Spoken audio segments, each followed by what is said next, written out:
What is up, everybody? So, those of you watching, thank you for coming back and watching again. For those that have been wondering where I've been for the past couple of weeks, well, for the past week, I went on vacation and been doing a lot of praying, a lot of thinking, and a lot of wondering where the next steps of this are going to lead. And I know I said that I was going to merge the old videos in with this in regards to me talking about, you know, my walk with Christ in the Bible and stuff that God puts on my heart to share. And one of the questions that I've been asking myself is, what do I share? What what what do I tell? What do I let people know about? And I've kind of been struggling with that because here's the thing. I could get on here and I could throw all kinds of shade. I could uh, I could. It would be, and it would be easy, and it would all be provable. It's all facts.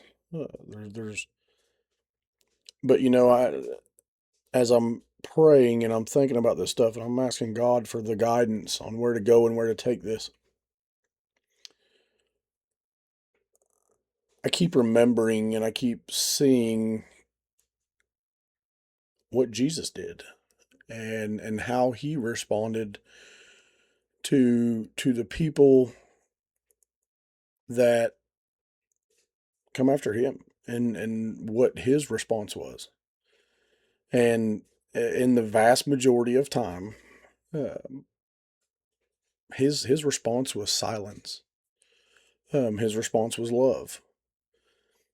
And so, there was the one time where he called the Pharisees and the Sadducees a brood of vipers, a den of vipers. And so, um, that leads me to my response, and how I'm going to respond. Uh, you know, Christ calls us to follow him and to mimic him, mimic his behaviors, and to be like him as much as we possibly can. And so that's what I'm going to do. Um, those of you that know me know that I was in law enforcement for a pretty good long time. Um, those of you that know me that I was a really good cop. I did really well at what I did, and there was some mistakes made, some things that I did, and some choices that were made. I got involved in politics, and well, here we are. I'm no longer a cop, and so this is what I'll say. I'm going to respond the same way that Christ did. There's a den of vipers. Um, you do with that what you will. Um,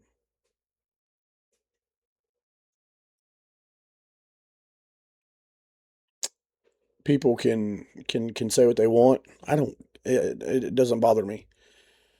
There's only one person that I care of their opinion, and that's Jesus Christ. And you know, like I said at the beginning of this video is I was struggling with how I was going to handle this. And so this morning when I get up, I get my Bible out and I go to reading and studying like I do, and I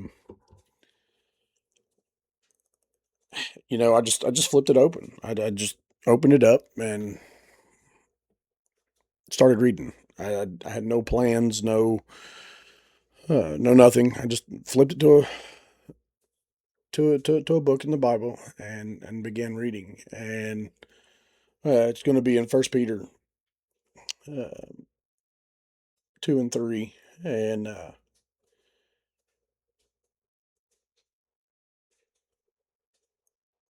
Peter is talking here in chapter 3 of the sufferings for right and wrong. Uh, Now, again, key statement, right and wrong. So if you break that down a little bit and you think about that, right and wrong. So whether it be the rights that you chose to do or the wrongs that you chose to do, there's suffering in both. Um, and he reminds us that Jesus Christ suffered and went through and suffered for our sins. Not only did Jesus suffer for sins, but he suffered for the rights and wrongs of everybody. And so I I get to asking myself the question, if Jesus Christ suffered those things, I mean, he's the Son of God. He's the Savior. He's Lord. He's all of these. I mean, he's the King. Christ is King. And if Christ is not above it, what makes us think we're above it? So, there's been a lot of questions rolling through my head, and a lot of um, things, that go through there. Did I make a bad choice by choosing to support this person? Did I make a good choice by choosing to support this person? Did I you know make a poor choice and holding myself accountable, or was that the right choice? By today's standards, and by the way that a lot of individuals are nowadays, self accountability is rare, and so some people would argue that you should have just left it alone. And but that's not what I did.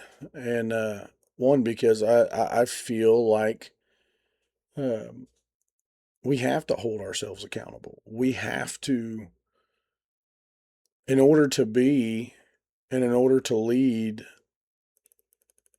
I mean, just one, just to have a clear conscience. Um, we have to have that self accountability, and if we don't do that, for whatever your reason is, whether it be because you don't want to lose something, or you don't want to suffer through something, or whatever, right? I mean, it's wrong. At the end of the day, it's wrong. Um, and when you lay your head down for the final time and you draw your last breath, it's not the individual that ran wherever you work, or it's not the family member, it's not the friend, it's not anybody around you that is going to give that final judgment to you. And so we have to hold ourselves accountable. And we have to, we have to tell each other about it. We have to talk about it with each other, and we have to work through it with each other, right? And so that brings me back to, again, my response to this. And like I said, there's a den of vipers, right?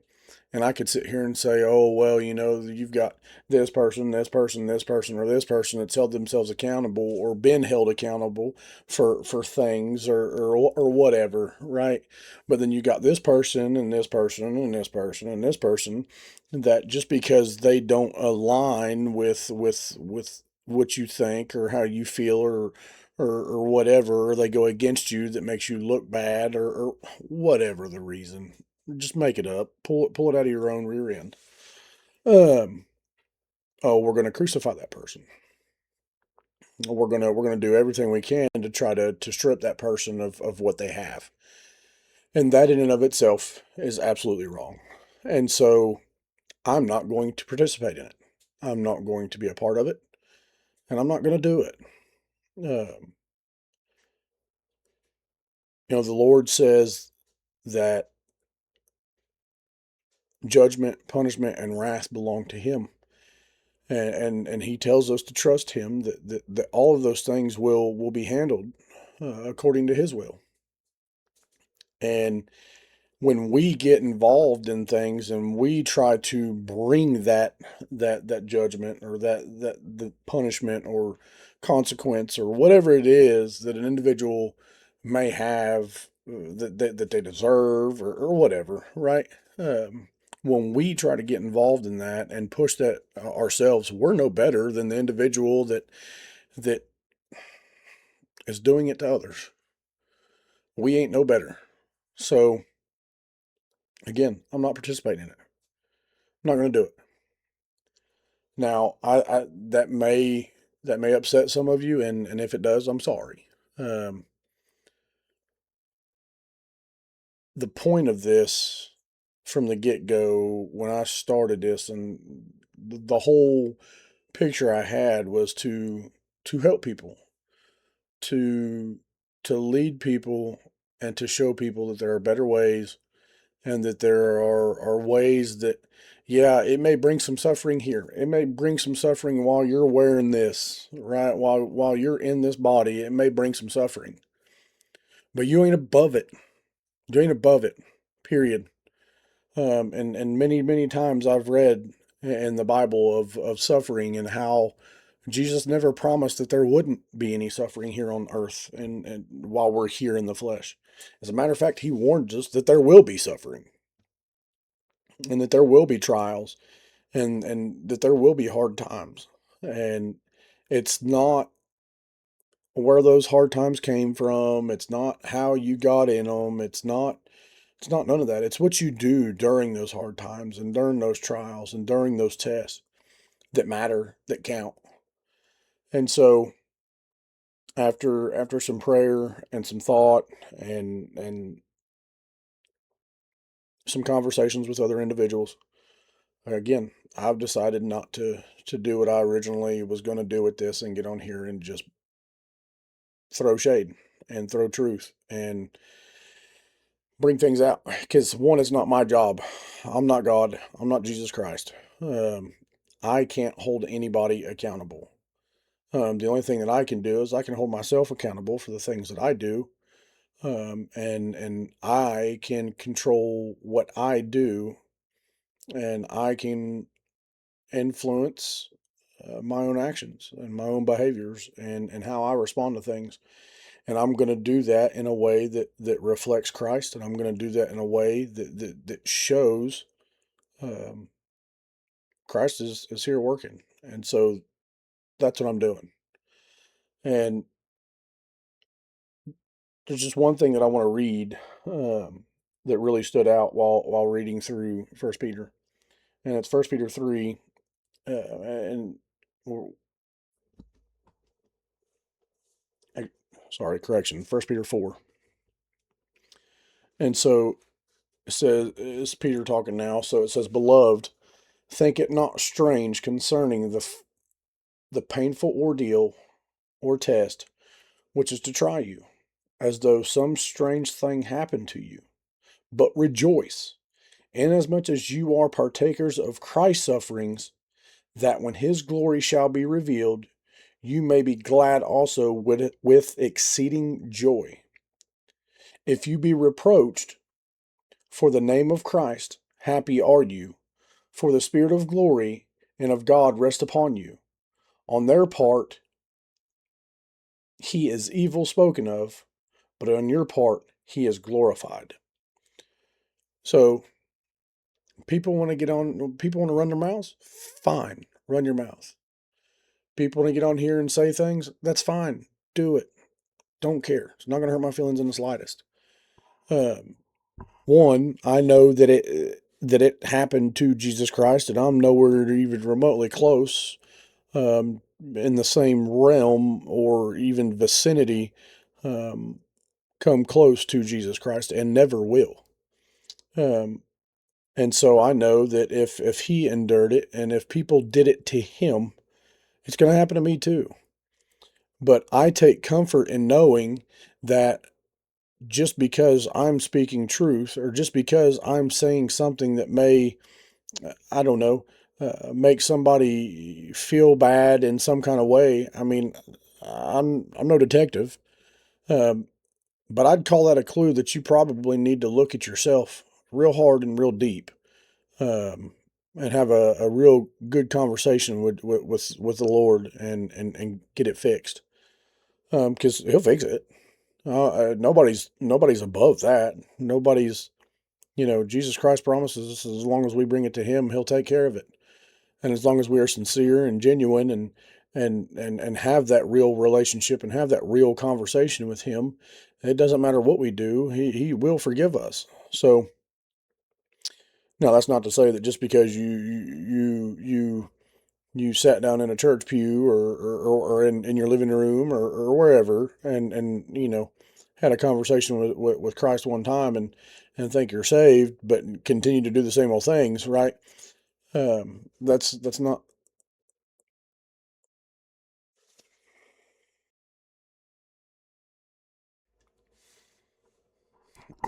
okay. Sorry about that. Some technical difficulties there. But either way, anyway, like I was saying, um, if you have that conversation and yet you still continue to do the same old things, then you didn't have that real conversation, and that's just plain and simple. And here's how I know that because it's Jesus states that when you do have that conversation, that you are born new, that you're given a new heart, and and that new heart keeps you from doing your old things, and so. Um, That's not to say that we don't fall. That's not to say that we're not going to slip. I mean, Paul, calls it out, and says, Lord, why do I do the things that I know I shouldn't do, but don't do the things that I know I should do? So I think there's a differentiation there between the power of the flesh and what God puts on our hearts and our souls. And it's up to us to be able to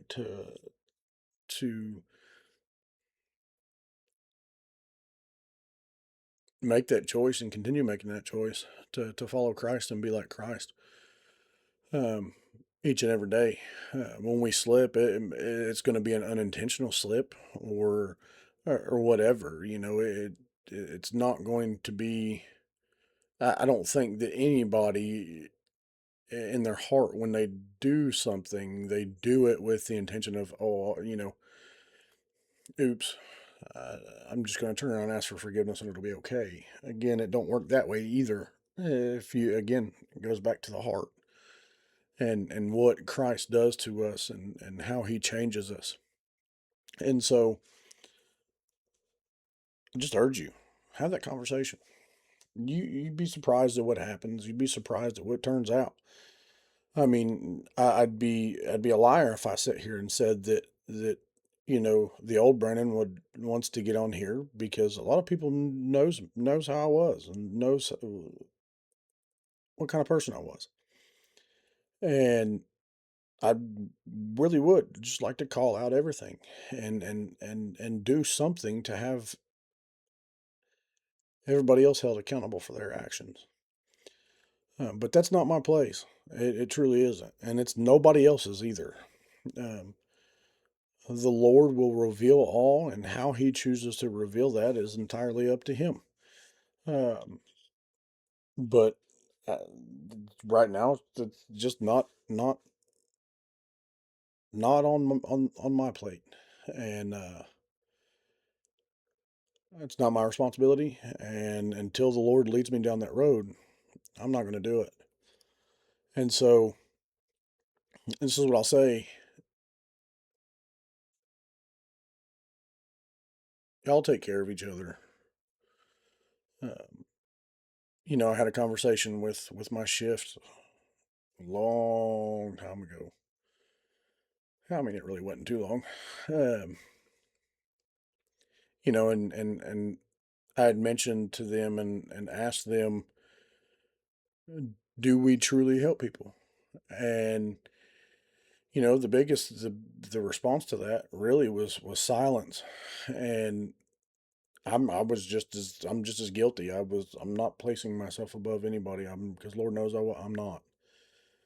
Um, a lot of people, a lot of guys, a lot of women, when you ask them, what'd you get into law enforcement for? The general answer that you're going to hear is to help people. Right, but there's a lot of other factors. I mean, come on, let's just be real about it, right? A lot of times we join law enforcement because we want to get behind the wheel of that cruiser with them lights and woo woos and drive fast and chase people and do all this stuff. And that's an awesome part of the job. It really is. The pursuits is definitely a favorite. um, but I truly think that, you know, we need to focus and we need to really think about and ask ourselves, are we the peacemakers? Is that what we are? And is that what we do? And is that what you're here for? Um, and if you can truly say yes to those questions, then I would tell you that you're in the right spot. But if there's any apprehension or if any of those questions are a no, then you need to think about a career change because there needs to be a change in law enforcement. There truly does. Um, the For the most part, a lot of guys are really good dudes. They're really solid guys. Um, but here's the thing, like even those solid guys, even those really good dudes, like I mean, we all make poor choices, right? And what I mean by that is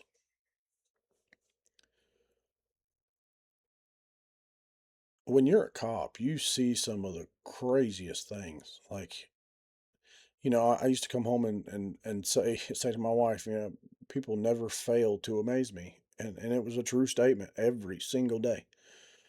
It was never the same ever. It was never the same stuff or never the same scenario. It was always something new. Um, and later on and as this goes on and stuff like that, I'll tell some of those stories and I'll have other individuals on here to tell their stories as well. But man, the things you see, the things you're going to get exposed to, the decisions that you're going to have to make. Um, Listen, I don't care who you are. I don't care how tough you are. You're carrying them home with you. Okay. And whether you carry them home and you and your wife or your significant other or whatever, just the little things, man. Then all of a sudden you catch yourself snapping, right, and being aggressive and bringing that aggressiveness home and that's part of it. If you're gonna sit here and think there's not a reason for it, and listen, people don't just behave in that manner for no reason. A lot of them don't behave in that manner just for the giggles, right? Um, you know, I want to say this too, that those good guys and those good gals that are there and are working and doing those things, right? If you look at their history, if you look at their past, there's like I said, they're solid. They don't get in no trouble, never wrote up, never wrote up for anything significant, that is. And that's a long story. Um,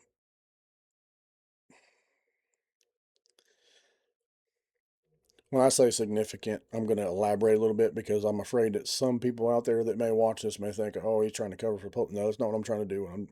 What I mean when I say that is significant to the current administration, right? Um, Here, I'll just give you an example. Okay.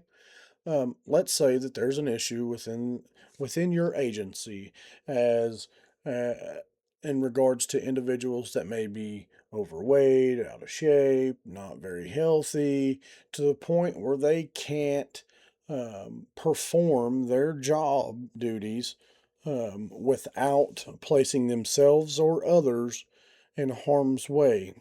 And let's say there's, I don't know, an officer or a deputy that shares a post on Facebook that another officer from another agency shared, and he just reshares it. Okay, just merely reshares it, and then because he shared that. the agency and where he's currently employed takes offense to it and thinks that this deputy is talking crap about the agency, and he gets suspended, and loses pay. Um, yeah, that's what I mean.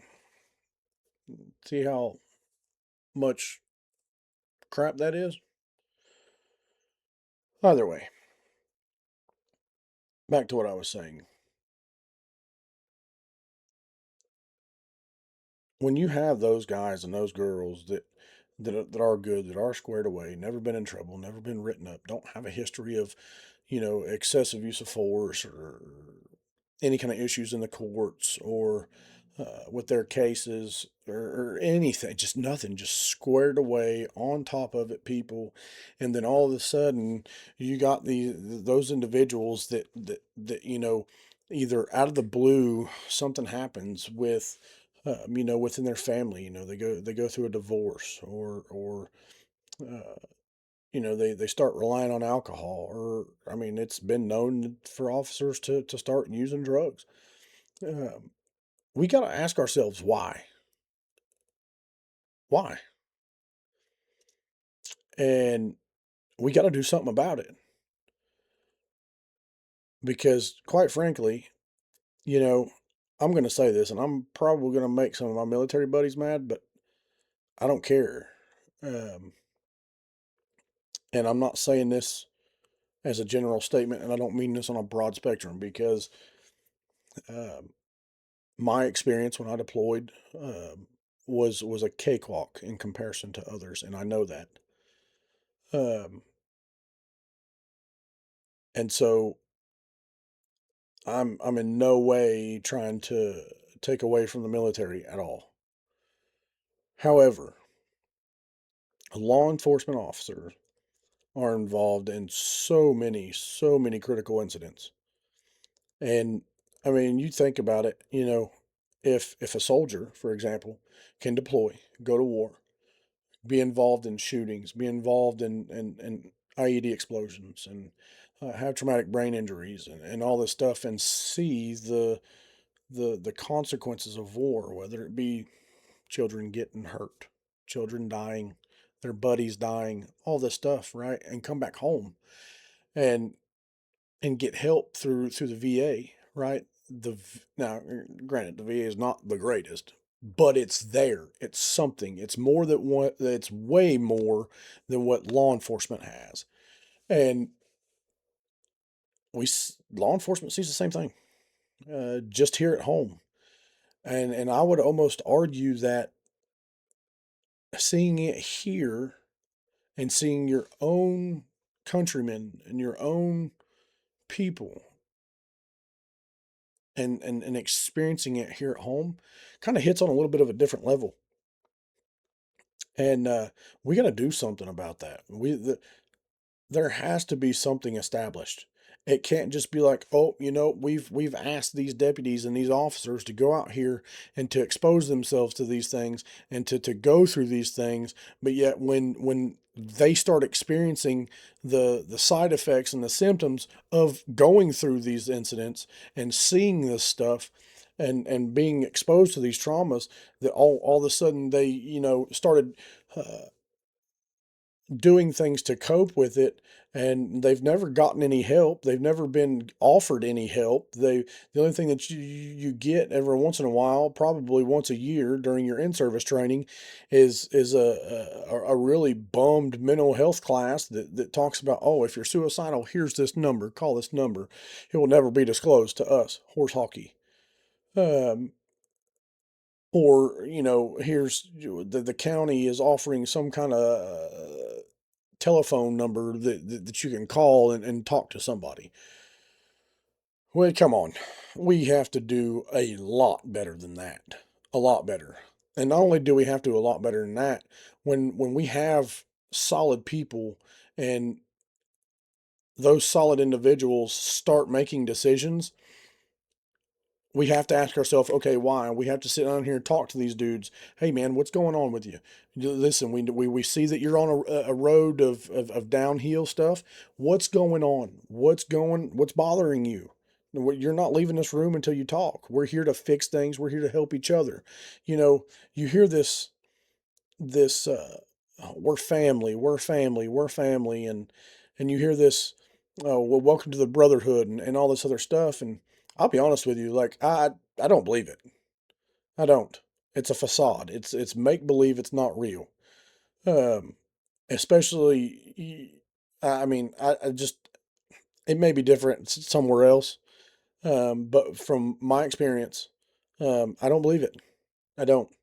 I know multiple officers from multiple agencies that have been exposed to some of the craziest things, and they start coping by either drinking alcohol, and then what happens, if they're married, they end up going through divorce because they're drinking so much, or their anger comes out, or the frustrations, or they lose motivation to do things, and it starts impacting their abilities at work and at home.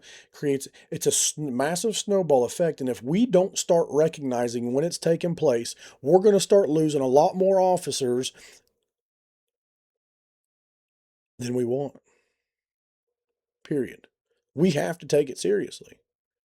It's nuts. It's absurd to me to think that there's absolutely nothing out there, period. And not only is there absolutely nothing out there to help these guys and to help these officers, in regards to like a big national thing, for example, like the Veterans Administration. To be honest with you, I think the Veterans Administration should also encompass law enforcement, EMS, and firefighters. I really do. Uh, they see the same things. And if I'm being honest, they're veterans too. They're fighting a war too. They're fighting it here on the home front instead of across the ocean in a sandbox somewhere. And that may make some people mad, but it's a fact. It's the truth. And so we have to do better. Like you guys that are in these administrative positions and in these higher ups and have the ability to get people this help and to do this for these people, you have to do something. You have to.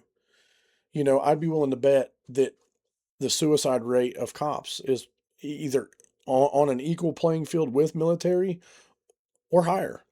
As a matter of fact, here, let me just I'll Google it.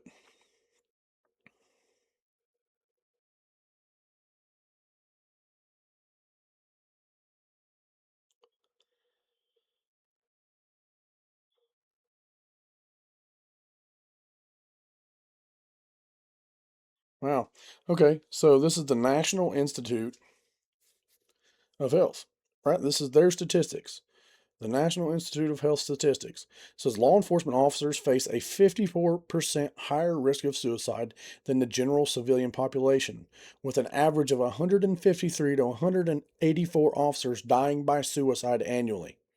Last I checked, there's about that same amount or less officers that die in officer involved shootings or die while on duty or something like that, dying in the line of duty. Uh, in fact, active duty officers are significantly more likely to die by their own hands than in the line of duty. Now, this is coming from the National Institute of Health, so feel free to get on there and check it. Uh, I'll just go on and read this. Key factors, key risk factors in context. Here, National Institute of Health. Okay, can't emphasize that enough. Trauma exposure. Officers encounter an average of 800 traumatic events during their careers, compared to 3 or fewer for the average citizen, leading to high rates of post traumatic stress and depression. Oh, here we go. This is where it gets exciting. The culture of silence persists, with research showing that up to 75% of officers avoid reporting mental health struggles to supervisors due to fear of career penalties. I can say that that is 100% wholeheartedly true. I mean, I can remember an instance where an officer called and reached out to somebody, and was talking about committing suicide and all this other stuff. And guess what happened? That officer lost his job, got taken to a hospital, and now he's got more issues to worry about because he can't put food on the table for his family. That's a family. Let me tell you, that's a brotherhood there. Let me tell you, that is nothing even remotely close to brotherhood or family. We are failing, period. Just because I'm not in a uniform and just because I don't have a badge on my chest no more and just because I'm not in a patrol car out here running the streets doesn't mean I'm still not going to speak up for the guys that I cared about, and doesn't mean that I'm not going to speak up for the other men and women that continue to do this job on a daily basis. And the vast majority of them don't ask for help. They don't ask. So let's be better and give it to them. Let's be better. Right? You know, a lot of administrators and a lot of chiefs and sheriffs and all this other stuff. You know, they claim you claim that you're Christian, and you claim that you love people, and you claim that you love the family that you're a leader over, and all this other stuff, but your actions do not show it. They don't.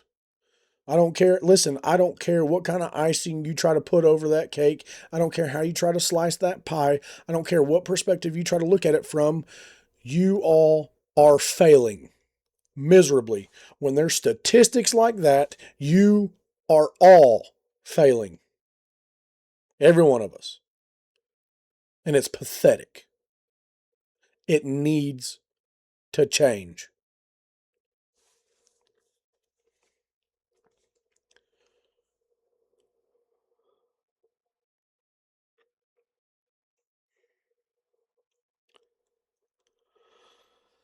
All right.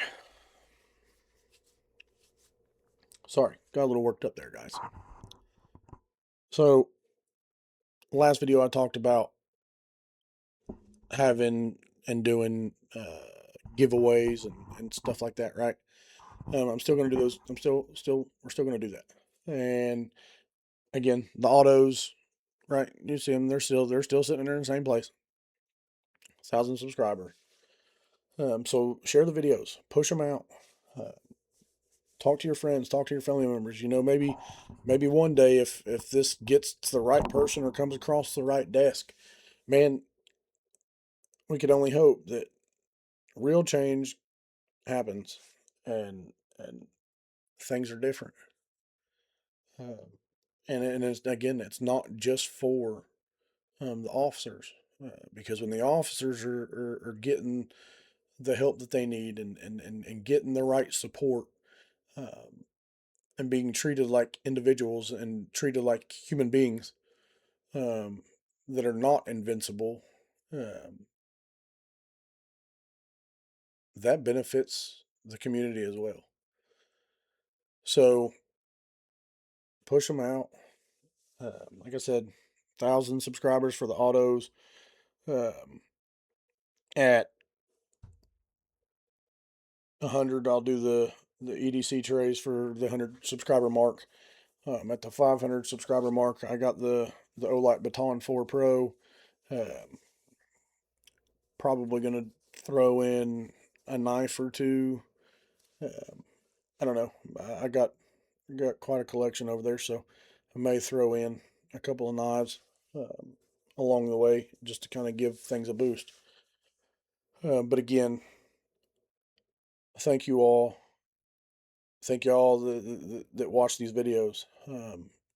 If somebody sees this channel and sees these videos, and if you feel like you want to come on here and sit down and have conversations with me, come on.